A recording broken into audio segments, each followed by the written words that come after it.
Good morning students.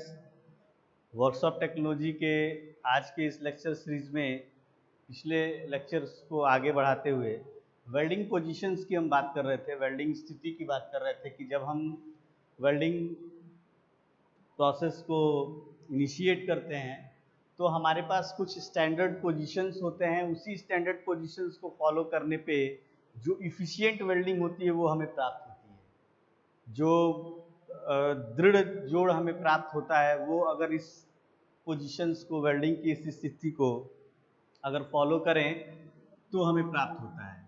Main जो objective है welding positions को डिफाइन करने के लिए वो ये है कि वेल्डिंग पोजीशंस ये बताते हैं कि हमें इलेक्ट्रोड को कितने डिग्री पे रखना है, वर्कपीस का क्या पोजीशन होगा, वेल्डिंग ऑपरेटर्स की क्या पोजीशन होगी। तो हम लोगों ने 4 वेल्डिंग पोजीशंस की डिस्क्रिप्शन आज इस लेक्चर में हमें समझना है। सबसे पहला जो होता है वो फ्लैट पोजीशन होता है, जो समतल पे हमारा स्थिति होता है, यानी जो हमारा एक हॉरिजॉन्टल क्षैतिज पे जो हमारी वेल्डिंग की पोजीशन होती है, ये सबसे सिंपलेस्ट पोजीशन है और सबसे ज़्यादा वाइडली यूज किए जाने वाला ये हमारा वेल्डिंग का पोजीशन है। आप डायग्राम से आप समझ सकते हैं कि ये वेल्डिंग इलेक्ट्रोड है। इस वेल्डिंग इलेक्ट्रोड को फ्लैट पोजीशन पर रखा गया है, यानी जो रोटेशन एंगल है वो रोटेशन एंगल 90 डिग्री है और वेल्डिंग का स्लोप 10 डिग्री है। 10 डिग्री 0 से 10 डिग्री है। तो ये हमारा वेल्ड बीड है। ये वेल्ड बीड 90 डिग्री के घुमाव कोण पे है और हमारा इलेक्ट्रोड जो है उसकी स्लोप 10 डिग्री है। तो अगर इस पोजीशन पे हम वर्कपीस पे वेल्डिंग कर रहे हैं, इस पोजीशन पे अगर हमने वेल्डिंग करना शुरू किया तो ये पोजीशन क्या कहलाएगा? फ्लैट पोजीशन कहलाएगा, यानी क्षैतिज स्थिति। तो पहला जो पोजीशन हो गया वो क्षैतिज स्थिति हो गया। इसमें 2 पैरामीटर्स हमें ध्यान रखने होंगे कि वेल्डिंग स्लोप जो होगा, वेल्ड बीड का जो स्लोप होगा वो 10 डिग्री होगा और जो रोटेशन कोण यानी घुमाव कोण होगा वो 90 डिग्री होगा। अब दूसरे स्थिति की बात करते हैं। जो दूसरा है क्षैतिज ऊर्ध्वाधर स्थिति, यानी हॉरिजॉन्टल वर्टिकल पोजीशन। तो हॉरिजॉन्टल वर्टिकल पोजीशन के लिए जो हमारा इलेक्ट्रोड है वो इस तरीके से यहाँ पे लगा हुआ है और जो हमारा वेल्ड बीड है, ये वेल्ड बीड की हम बात करें तो वेल्ड बीड में स्लोप हम 0 डिग्री का रखते हैं और जो रोटेशन एंगल होता है वो इसमें भी 90 डिग्री होता है। तो ये 2 पैरामीटर्स इसमें चेंज हो जाते हैं जब हम क्षैतिज ऊर्ध्वाधर स्थिति की बात करते हैं। When we talk about the flat or horizontal and vertical position of welding, then the slope angle will be 0 degree and the rotation angle will be 90 degree. तो ये पैरामीटर्स को चेंज करके हम वेल्डिंग के पोजीशंस को differ कर सकते हैं। By changing the angle of slope and angle of rotation, we can change the position of the welding as per the requirement of the welder, as per the requirement of the drawing of the structure. Structure के drawing के हिसाब से, welder के conveniences के अनुसार या workpiece के structure के हिसाब से हम वेल्डिंग पोजीशन को चेंज कर सकते हैं। तो फ्लैट पोजीशन वेल्डिंग में हमने क्या दिखा कि स्लोप एंगल 10 डिग्री होगा और हमारा रोटेशन एंगल जो होगा वो 90 डिग्री होगा। यानी कोई अगर हॉरिजॉन्टल टेबल है, उस टेबल पे कोई स्ट्रक्चर हमें बनाना है, सपोज कि हमें टी ज्वाइंट की वेल्डिंग करनी है। इस टी ज्वाइंट को हमने वेल्डिंग किया तो यहाँ पे अगर आपने वेल्ड बीड बनाना है तो इस वेल्ड बीड बनाने के लिए आप क्या करेंगे? स्लोप 10 डिग्री रखेंगे और जो रोटेशन एंगल होगा वो 90 डिग्री रखेंगे। तो ये वेल्डिंग जो होगा वो फ्लैट पोजीशन में वेल्डिंग किया जाएगा। क्षैतिज ऊर्ध्वाधर स्थिति की अगर कोई पोल का स्ट्रक्चर है, उस पे आप कोई कॉर्नर ज्वाइंट बना रहे हैं, कोई आप स्ट्रक्चर्स में कोई कॉर्नर को ज्वाइंट कर रहे हैं, तो वहां पे हॉरिजॉन्टल वर्टिकल स्थिति आ जाएगी। वहां पे हमें ध्यान रखना होगा कि स्लोप बिल्कुल 0 डिग्री होगा, क्योंकि वर्टिकल पोजीशन पे अगर आप स्लोप 0 डिग्री नहीं रखते हैं तो मटेरियल को नीचे गिर के हार्म पहुंचाने का खतरा रहता है। तो जब हम हॉरिजॉन्टल वर्टिकल पोजीशन की वेल्डिंग की बात करते हैं तो स्लोप हम 0 डिग्री कर देते हैं और रोटेशन एंगल 90 डिग्री कर देते हैं। अब बात आती है कि जो नेक्स्ट है ढलाव स्थिति, यानी इंक्लाइंड पोजीशन।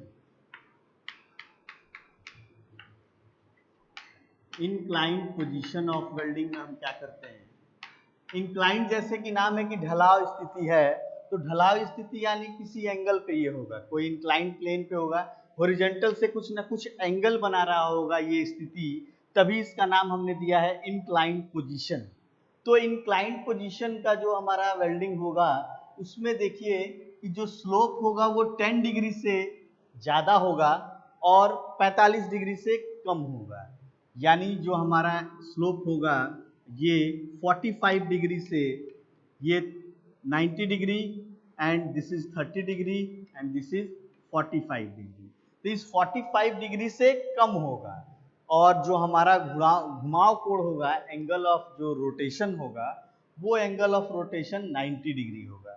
तो ये जो आप जो वेल्डिंग बीड देख रहे हैं, इस वेल्डिंग बीड का जो झुकाव कोण है, ये झुकाव कोण क्या हो गया, ये स्लोप क्या हो गया, ये स्लोप जो होगा वो 45 डिग्री से कम होगा और जो घुमाव कोण होगा वो ये 90 डिग्री होगा, ये 90 डिग्री होगा।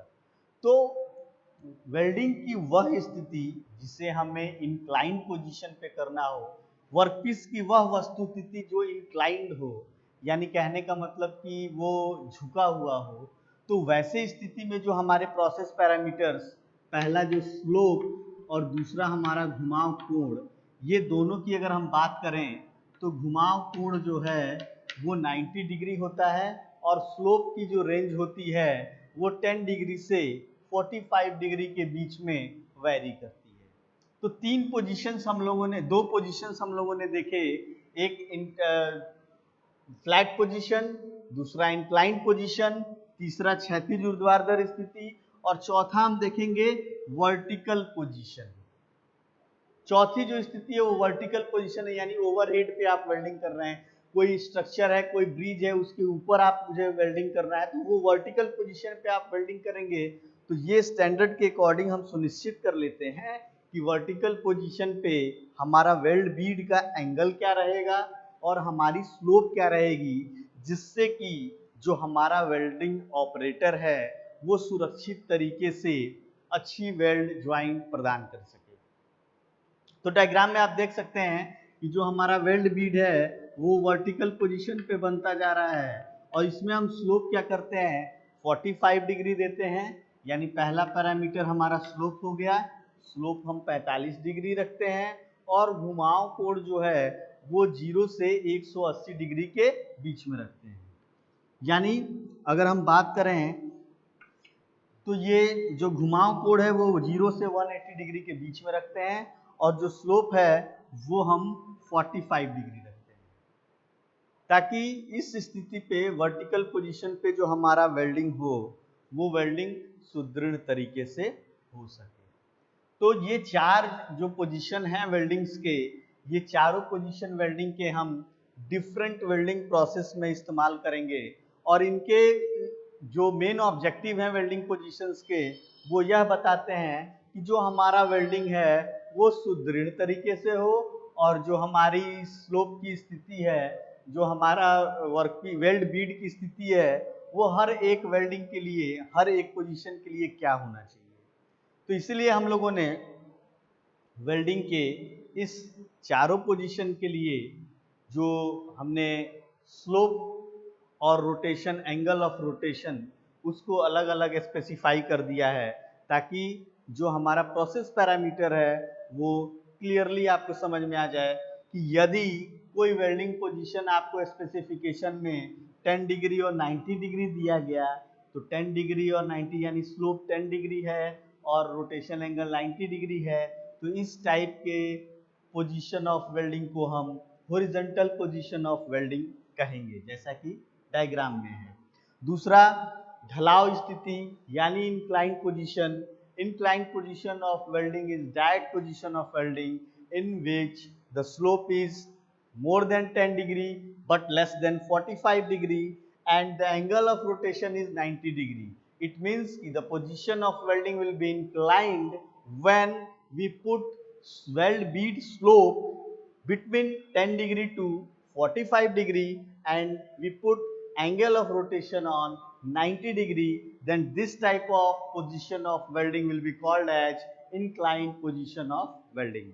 Now we come on horizontal and vertical position of welding. It means in this type of welding, when we put the slope at 0 degree and the rotation angle at 90 degree, then this type of welding position will be called as horizontal vertical position of welding. Now we come on vertical position of welding. In vertical position of welding, if we put the slope of weld bead at 45 degree and the rotation of angle ranging between 0 to 180 degree, then it will known as vertical position of welding. तो इस lecture की conclusion में हम ये कह सकते हैं कि ऐसे 4 पोजीशन वेल्डिंग्स के होते हैं। वेल्डिंग करने के लिए ऐसे 4 पोजीशंस होंगे जिन्हें हम अपने डिफरेंट वेल्डिंग प्रोसेस के लिए इस्तेमाल करेंगे। पहला फ्लैट पोजीशन ऑफ वेल्डिंग, दूसरा इंक्लाइंड पोजीशन ऑफ वेल्डिंग, तीसरा horizontal vertical position of welding and चौथा वर्टिकल पोजीशन ऑफ वेल्डिंग। ये सारे पोजीशन ऑफ वेल्डिंग्स आप अलग अलग टेक्निक्स के लिए इस्तेमाल करेंगे। जैसा कि इस लेक्चर सीरीज के पहले वाले लेक्चर सीरीज में हम लोगों ने देखा था कि there are 2 techniques of welding in flat position welding, क्योंकि ये फ्लैट पोजीशन ऑफ वेल्डिंग जो है ये वाइडली यूज्ड वेल्डिंग पोजीशन है जो अधिकतर इंडस्ट्रीज में इस्तेमाल किया जाता है। तो फ्लैट पोजीशन ऑफ वेल्डिंग में जो हमारा वर्कपीस पे वेल्ड बीड बनता है वो जरूरी है नहीं है कि इस तरीके से ही बने, वो इस तरीके से ही बन सकता है। इफ यू कम, अगर आप रेफरेंस लेते हैं तो यहां से अगर हम रेफरेंस लेके चलते हैं तो ये लेफ्ट से राइट का हो गया और ये राइट से लेफ्ट का हो गया। अगर आप इस डायरेक्शन में चलते हैं तो यानी राइट से लेफ्ट की तरफ हो गया। अगर इधर से इस डायरेक्शन में चलते हैं तो लेफ्ट से राइट डायरेक्शन हो गया।